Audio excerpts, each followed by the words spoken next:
Nakikita ng isang grupo ng mga sugar producers ang posibleng pagtaas ng presyo ng asukal sa merkado. Sakarit magpatuloy ang pag-aalboroto ng Bulkang Kanlaon.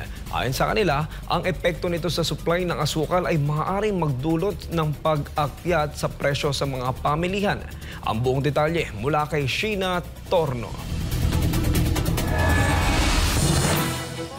Tuwing may mga pagsabog ng Bulkang Kanlaon, hindi lang ang mga kababayan at kalsadang apektado, kundi pati ang mga taniman ng tubo sa Negros Occidental. Noong Abril 8, muling pumutok ang bulkan at ang Ashfall o Abo ay tumabon sa mga tanim sa ilang bayan sa isla. Ang Negros Island ay kilala bilang sugar capital of the Philippines. Pero ngayon, heto tambak ang mga abo sa mga tanim ng tubo, lalo na sa La Carlota at La Castellana. Dahil dito nababahalang United Sugar Producers Federation o UNIFED. Kung hindi nga raw agad na malilinis ang mga natabunang tanim, posible itong magdulot ng pinsala sa mga pananim. The sugar farmers, they're all praying and waiting for rain so that the ash that covered the leaves of the sugarcane will be washed and save their crop. Because if not, if it does not rain, and that ash will remain in the leaves, it will kill the sugarcane. Kasi grabing acidity ng ashfall. It's very acidic. Dahil dito, natatakot ang mga magsasaka na mawala ng ani, lalo't malapit ng anihin ang mga tubo sa buwan ng Mayo.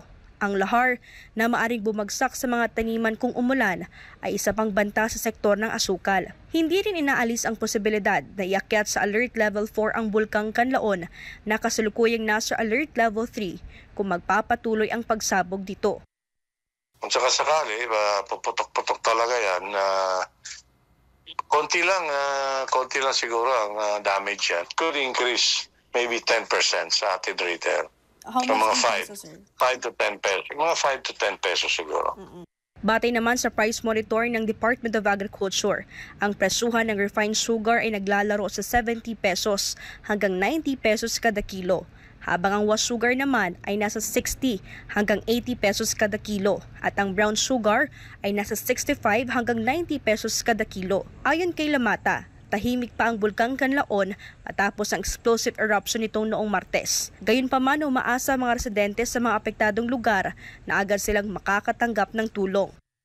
Ang claimor ng karamihan na nasa loob ng danger zone is a permanent evacuation center. Kasi mukhang they don't see the future of going back to their places. So they're requesting, bigyan na lang sila ng permanent area para makapatayo sila ng bahay nila. Sa ngayon, wala pang naiulat na pinsala o pagkalugi sa sektor ng agrikultura at pangisdaan ang pagputok ng Bulkang Kanlaon ayon yan sa Department of Agriculture. Sa kabila nito, patuloy na minomonitor ng Regional Field Offices 6 at 7 ang sitwasyon upang matukoy ang anumang posibleng epekto sa mga taniman at iba pang bahagi ng agrikultura. Nagsasagawa na rin ang assessment ang DA sa mga ilog at irigasyon upang tiyakin kung kontaminado ang tubig na ginagamit ng mga magsasaka. Nagpadala na rin sila ng livestock rescue vehicle upang mailipat ang mga alagang hayop sa mga evacuation center. Habang patuloy na binabantay ng aktibidad ng Bulkang Kanlaon, nananatiling alerto ang mga otoridad sa posibleng epekto nito sa sektor ng agrikultura, lalo na sa industriya ng asukal na itinuturing na sentro ng ekonomiya ng Negros. Para sa Diyos at sa Pilipinas kong mahal, ito si Sheena Torno, SMNI News.